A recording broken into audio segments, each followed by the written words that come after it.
Welcome to the Unstuck Church podcast, where each week we're exploring what it means to be an unstuck church. Every quarter, the Unstuck Group releases fresh data on churches, as well as some key learnings in the Unstuck Church Report. On this week's podcast, Tony and Amy share their thoughts on what we're learning from the data about the most recent church trends. Before we get into today's episode, though, I want to tell you about an upcoming opportunity we have for leaders of multi-site churches. Our next multi-site leader cohort kicks off April 23rd, and registration for it closes on March 8th. During our year-long cohort, you'll get to connect with executive pastors and multi-site directors from other like-minded churches around the most common challenges multi-site churches are telling us they're facing, and actively participate and learn from each other. To learn more and secure your seat, check out the information in your show notes. Now, before this week's conversation, here's Tony. Before we get started, let me tell you about Church Central Office. They focus on your finances so you can focus on ministry. They're the only outsourced and remote church accounting department and CFO team that is founded by a former executive pastor.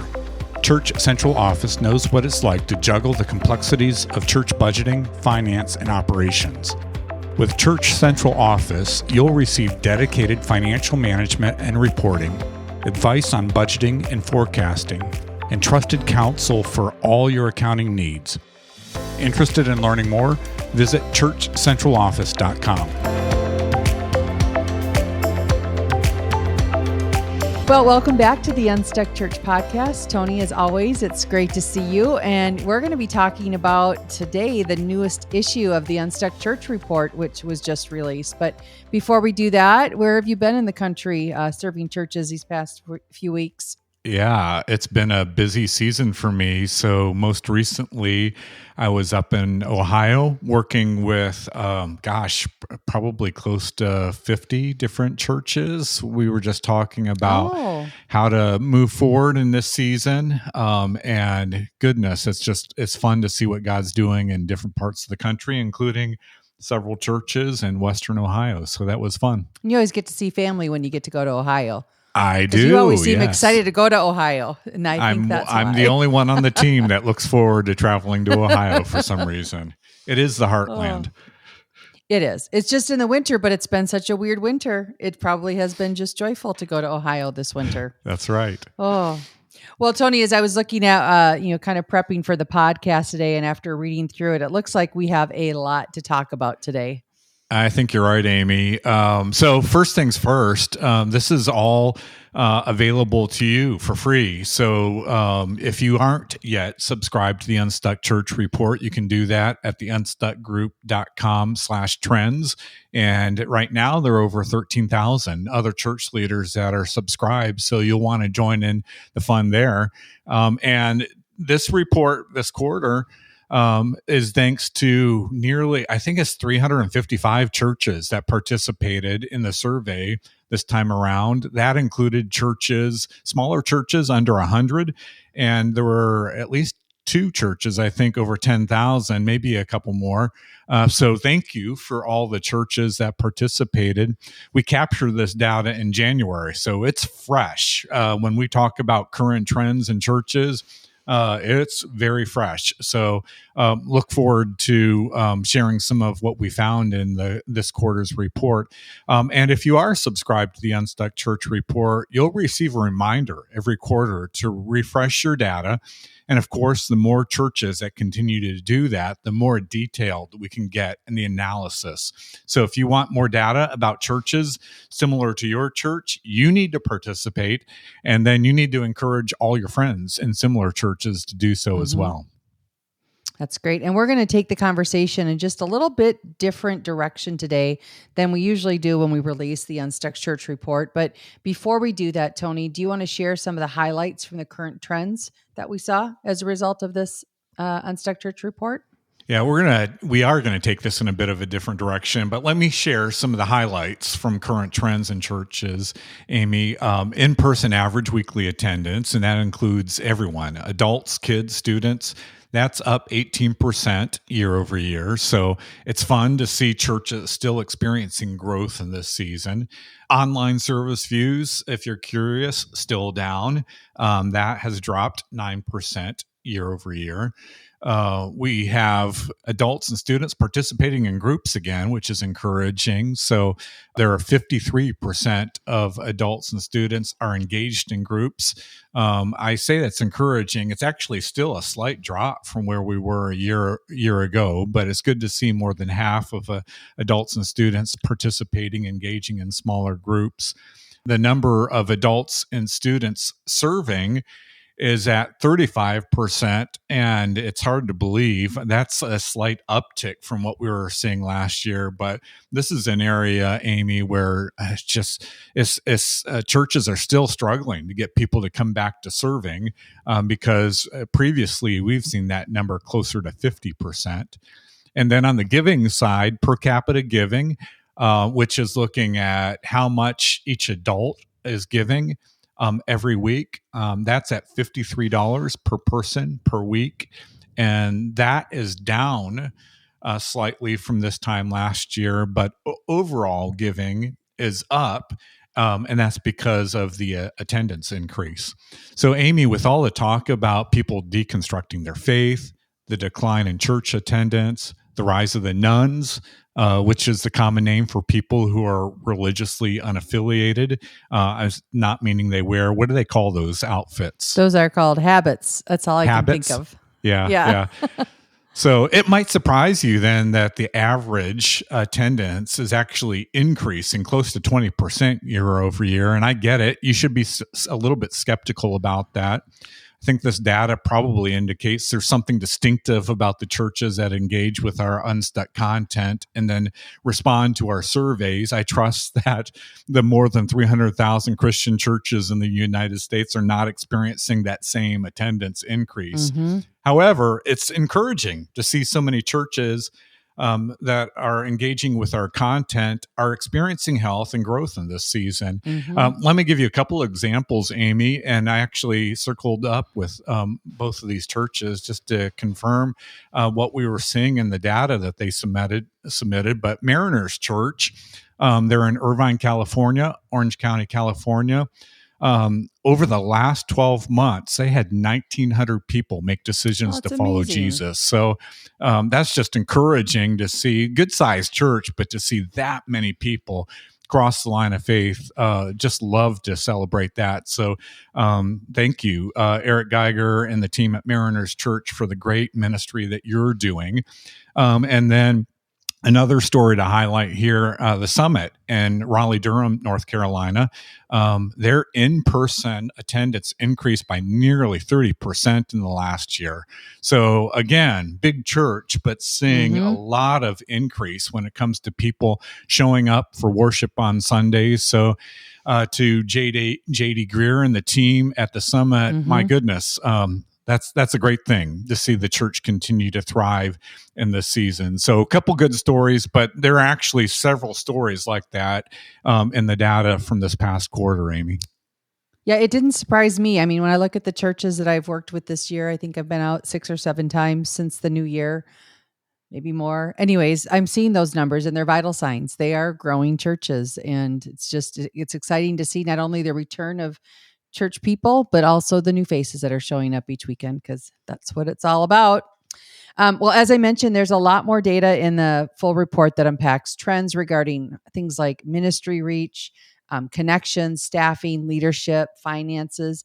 But today, I'd like to focus on the bonus thoughts, Tony, that you included in the new Unstuck Church Report, namely your focus on what you called the, air quote, Jesus-centric churches, because aren't all churches, Jesus-centric churches? Well, I hope so. I want that to be the case. But as I mentioned in this quarter's report, Amy, I know that's not always true. Unfortunately, many churches focus more on doing church rather than being the church. And as a result, and this is not to be celebrated, but it's what the data showed, 10% of the churches that responded to this quarter's survey saw no decisions to follow Jesus in the last 12 months. So that's 1 in 10 churches that had no salvations, no baptisms, no one saying yes to Jesus. And that was for a full year. And Amy, no surprise that breaks my heart when I see data like that, because that's the mission that we're on. So when I saw that number, it made me want to do a deeper dive into the data. And I was curious to learn about some of the critical differences between churches where many people are crossing the line of faith, and then the churches where there's little indication that people are making decisions to follow Jesus. So this is what I did. I decided to compare the churches that see a higher percentage of people making decisions to follow Jesus with those that see a smaller percentage. So in the first group of churches, I included churches that saw more than 10% of their average weekly attendance cross the line of faith at some point in the last 12 months. And then in the second group, I included churches that had 5% or less of their average weekly attendance make decisions to follow Jesus in the last year. Now, before we dive into this, let me just say, though the churches were on average similar in size, and both groups included churches ranging from less than 100 to churches with more than 10,000, there were some significant differences between these two groups of churches. And I think those differences, to me, raise some critical questions. Yeah, that's actually what I want to dive into. So what questions, Tony, did that analysis raise for you? Yeah. So first question is, are denominational ties maybe creating some barriers to health in church? And the reason I raise that, and this is just what the data shows, the churches with more decisions to follow Jesus were 40% more likely to be non-denominational churches. So I hope this is received as an encouragement for denominational leaders, and also for those that are leading churches that have a denominational tie, that we just need to make sure that we're prioritizing the gospel, the good news, pointing people towards Jesus, and that has to take priority to whatever we're trying to do to maintain connection or follow through with whatever our denomination is on part of that denominational mission as well. So just making sure that Jesus continues to remain the main thing. Another question that was raised, does church governance and complexity around that create unnecessary constraints? And the reason why I asked that question is because churches with fewer faith decisions had more complex governance structures, including bigger boards and more committees. So giving more people a vote in ministry decisions does not help the church experience more health and more growth, and it certainly doesn't help more people cross the line of faith. Another question that it raised, are churches focused enough on reaching younger families? And the reason I say that is because the churches with more people making faith decisions are reaching younger families with a higher percentage of kids and students. And my suspicion is one of the reasons why they're seeing more people crossing the line of faith is very likely because many of those faith decisions are actually kids and students. And so there's because of that, they're seeing more salvations. And then another question is, can we encourage more churches to leverage a multi-site strategy? And that one may surprise you, but again, when I compared these two groups of churches, the churches seeing more people say yes to Jesus were almost twice as likely to be multi-site churches. And my suspicion is that probably is a reflection of their commitment to multiplication, including multiplying the number of believers, the number of disciples of Jesus, the number of leaders, and then ultimately multiplying in different locations. So those are some of the initial questions, Amy, that the data raised for me. Before we continue with today's podcast, here's some quick practical advice from today's podcast sponsor, Jeff Hightower from Church Central Office. Jeff, in this quarter's report, we saw that staffing levels remain high compared to attendance. And now, in fact, the average church employs one full-time equivalent staff person for every 54 attendees at the church. And by comparison, we recommend at the Unstuck Group that there's only one full-time equivalent for every 75 people in attendance. So just why is this number such a big concern when it comes to hiring and retaining high-capacity staff?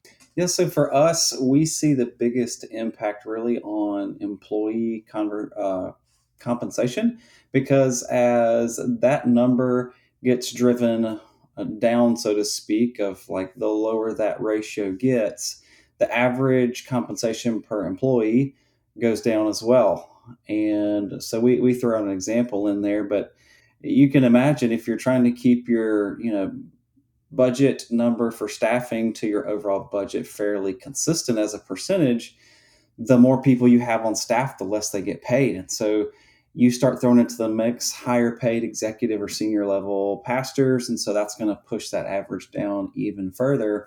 And so we just see church, and I get it, like it's a hard thing to change. But oftentimes churches aren't willing when they see that happening, as attendance maybe drops a little bit. They're not willing to, as people roll off, let's eliminate this position, or let's get creative. And you look up a year or two later, and now they're in a much more dire situation with staffing. And so we just see that more and more. And I think some of the churches are kind of in that position, like you said, of that number's pretty low right now. And so like, we see some pretty poor compensation as it pertains to some full-time church staff right now. So that's a struggle for a lot of them that we're seeing, that kind of relates to what you guys are talking about there with attendance ratios. Related to staffing and then compensation, it's been a recurring trend in our research that churches are maintaining a cash reserve that's really well beyond the 2 to 3 months that we typically recommend. What is it about that trend that concerns you, Jeff? Well, I think a lot of the churches kind of live in a more of a fearful mindset. And so just the natural tendency there is, if there's a lot of unknown, let's set aside more cash. And I think to a degree, I think that's fine within reason, right? And so there's some recommended percentages and numbers that exist out there, as you know, with operating reserves and that kind of thing. But you can look up, and if you've had some uncertainty, there's been questions in the economy for a year or 2 years, you can have significant reserves, and now you're really limiting your ability to do ministry on a year-to-year basis because you're throwing so much of that into reserves. And so, our recommendation to our churches are, hey, if you need reserves, which you do, let's be reasonable. We still have to operate this thing from a faith perspective, so don't go overboard. If you've got some, real estate and property to manage, sure, it's smart to have some capital improvement reserves in that mix as well. But don't restrict your day-to-day ministry just for the fear of the unknown when it comes to setting cash aside for the what ifs, of the season.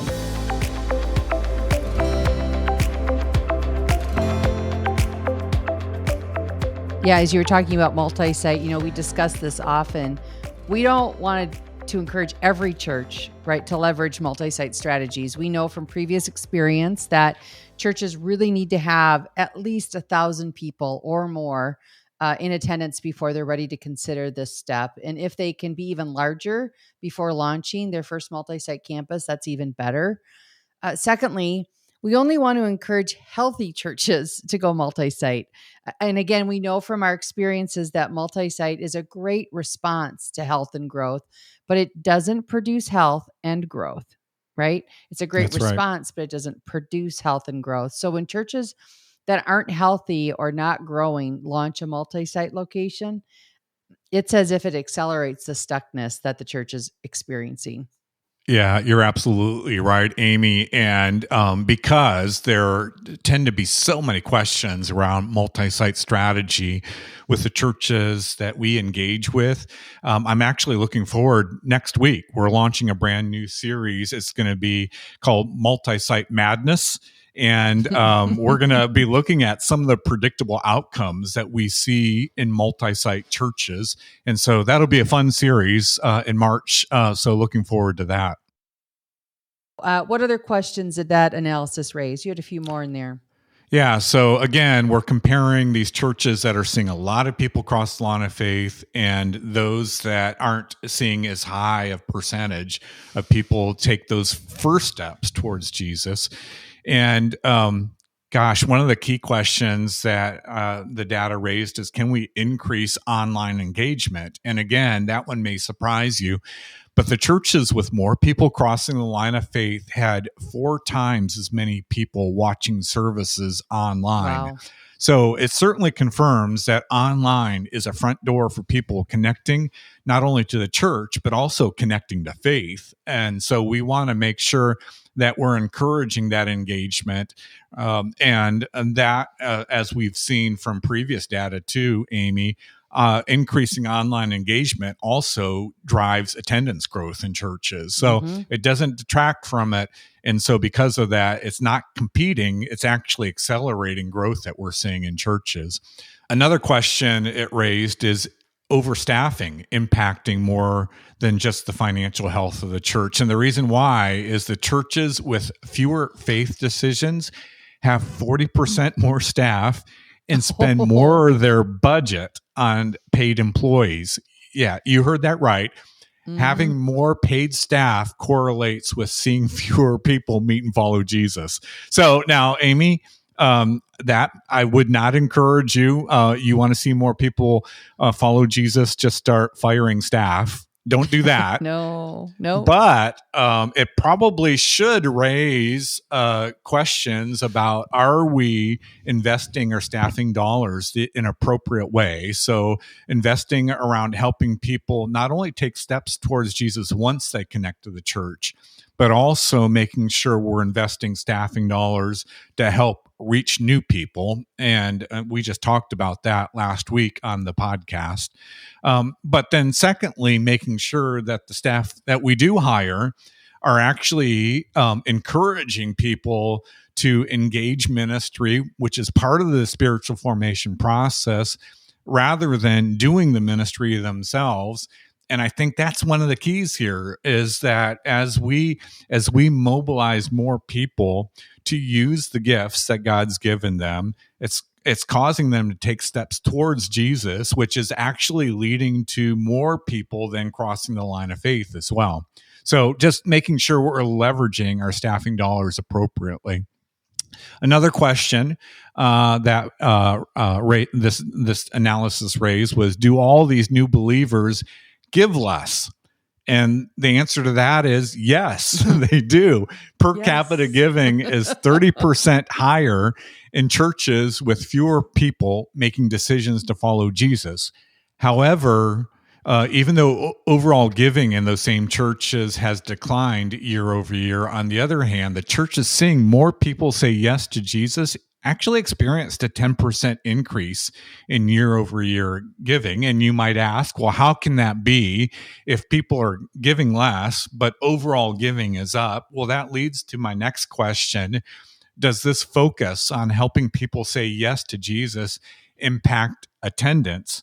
And Amy, I can't prove it, but there's certainly a correlation, because the churches experiencing more people crossing the line of faith were growing twice as fast as those that were seeing fewer faith decisions. So needless to say, when I see these contrasts, it makes me thankful for our mission at the Unstuck Group, because we aren't satisfied with helping churches grow. In fact, there are some churches that honestly we don't want to help get bigger, and we also don't want to help churches improve at doing church. Instead, we want to help churches make disciples, baptize them, and teach these new disciples to engage in this mission in their daily lives. So there's no doubt about it. Whether you want to call these churches more Jesus-centric or not, they're certainly more externally focused And in a previous era, we may have said they're more evangelical, not in the political sense, but rather in the we're compelled to share the good news with people who are spiritually lost sense. So it's my mission to help pastors and church leaders with a commitment to leading that kind of church, a church that focuses on helping more and more people meet and follow Jesus. Well, that was really interesting information. And again, hopefully y'all will download that Unstuck Church Report and read the whole thing. But Tony, before we finish up today, any final thoughts? Yeah, Amy, I don't normally do this, but while we're on the topic of helping churches get unstuck, I just want to take a moment to brag on my team. Last month, the Unstuck team was on the ground working with 20 different churches. You heard that right, 20 different churches in Arizona, California, Colorado, Indiana, Florida, Michigan, Minnesota, Amy, North Carolina, North Dakota, Ohio, of course, Pennsylvania, South Carolina, Tennessee, Texas. And then we also went to Seattle, Washington this past month. That's 20 churches in 1 month. Pretty fun. In fact, I think that's a new record for us, but that's not the best part. The best part is that 10 of those 20 churches are going through the Unstuck process for the very first time. And 10 of those churches are, Amy, they're happy repeat customers who have been through the Unstuck process before, and then they've invited us to come back to help them figure out their next steps in engaging the mission God's called them to. So that's pretty cool. I just wanted to thank those 20 pastors for inviting us to work with you and your teams. And if you're a pastor listening in today, we'd also love to serve your team. And you can learn more by reaching out to us at theunstuckgroup.com. Well, thanks for joining us on this week's podcast. At the Unstuck Group, our goal is to help pastors grow healthy churches by guiding them to align vision, strategy, team, and action. In everything we do, our priority is to help churches help people meet and follow Jesus. If there's any way we can serve you and your church, reach out to us today at theunstuckgroup.com. Next week, we're back with another brand new episode. Until then, have a great week.